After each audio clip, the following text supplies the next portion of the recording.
بسم اللہ الرحمن الرحیم الحمدللہ والصلاة والسلام علی رسول اللہ وبعد۔ ناظرین السلام علیکم ورحمۃ اللہ وبرکاتہ۔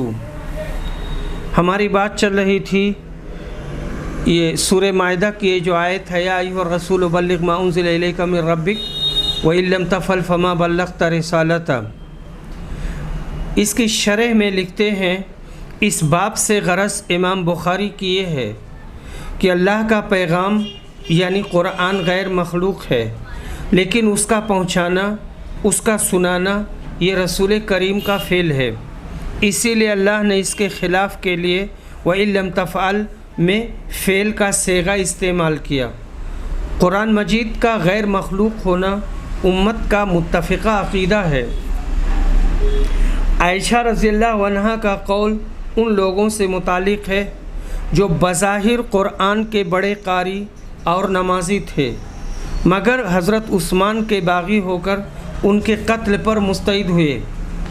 عائشہ کے کلام کا مطلب یہی ہے کہ کسی کی ایک آدھ اچھی بات دیکھ کر یہ اعتقاد نہیں کر لینا چاہیے کہ وہ اچھا آدمی ہے، بلکہ اخلاق اور عمل کے لحاظ سے اس کی اچھی طرح سے جانچ کر لینی چاہیے۔ حدیث نمبر 7530۔ جبیر بن حیہ روایت کرتے ہیں، ان سے مغیرہ بن شعبہ نے ایران کی فوج کے سامنے انہوں نے کہا تھا کہ ہمارے نبی نے ہمیں اپنے رب کے پیغامات میں سے یہ پیغام پہنچایا کہ ہم میں سے جو فی سبیل اللہ قتل کیا جائے گا وہ جنت میں داخل ہوگا۔ حدیث نمبر 7531۔ عائشہ رضی اللہ عنہا روایت کرتی ہیں کہ اگر کوئی تم سے یہ بیان کرتا ہے کہ محمد نے کوئی چیز چھپائی، اور پھر یہاں آگے دوسری سند آ رہی ہے کہ نبی کریم نے وحی میں سے کچھ چھپا لیا، تو اس کی تصدیق نہ کرنا وہ جھوٹا ہے، کیونکہ اللہ تعالیٰ خود فرماتا ہے اے رسول پہنچا دو وہ پیغام جو آپ کے پاس آپ کے رب کی طرف سے نازل ہوا ہے، اور اگر آپ نے یہ نہیں کیا تو آپ نے اپنے رب کا پیغام نہیں پہنچایا۔ حدیث نمبر 7532۔ عبداللہ بن مسعود روایت کرتے ہیں کہ ایک صاحب نے عرض کیا اے اللہ کے رسول، کون سا گناہ اللہ کے نزدیک سب سے بڑا ہے؟ فرمایا تم اللہ کی عبادت میں کسی کو بھی ساجی بناؤ حالانکہ تمہیں اللہ نے پیدا کیا ہے۔ پوچھا پھر کون سا؟ فرمایا یہ کہ تم اپنے آپ بچے کو اس خوف سے مار ڈالو کہ وہ تمہارے ساتھ کھائے گا۔ پوچھا پھر کون سا؟ فرمایا یہ کہ تم اپنے پڑوسی کی بیوی سے زنا کرو۔ چنانچہ اللہ تعالیٰ نے سورہ فرقان میں اس کی تصدیق میں قرآن نازل کیا، اور وہ لوگ جو اللہ کے ساتھ کسی دوسرے معبود باطل کو نہیں پکارتے، اور جو کسی ایسے کی جان نہیں لیتے جسے اللہ نے حرام کیا ہے سوائے حق کے، اور جو زنا نہیں کرتے، اور جو کوئی ایسا کرے گا وہ گناہ سے بھڑ جائے گا اور ان کے گناہ کئی گنا کر دیے جائیں گے۔ اسامہ ایک دوزخ کا نالہ ہے، وہ اس میں ڈالا جائے گا۔ اس حدیث کی مناسبت ترجمہ باب سے اس طرح ہے کہ نبی کریم صلی اللہ علیہ وسلم کی تبلیغ دو قسم کی تھی۔ ایک تو یہ کہ خاص قرآن کی جو آیتیں اترتی وہ آپ لوگوں کو سناتے، دوسرے قرآن سے جو باتیں نکال کر آپ بیان کرتے، پھر اس کے استنباط اور ارشاد کے مطابق قرآن میں صاف صاف وہی اللہ کی طرف سے اتارا جاتا۔ باب قول اللہ قل فاتوا بالتوراۃ فاتلوها ان کنتم صادقین۔ سورہ آل عمران میں اللہ کا فرمانا اے رسول تم کہہ دو اچھا تورات لاؤ، اسے پڑھ کر سناؤ اگر تم سچے ہو۔ اور نبی اکرم نے یوں فرمایا تورات والے تورات دیے گئے، انہوں نے اس پر عمل کیا،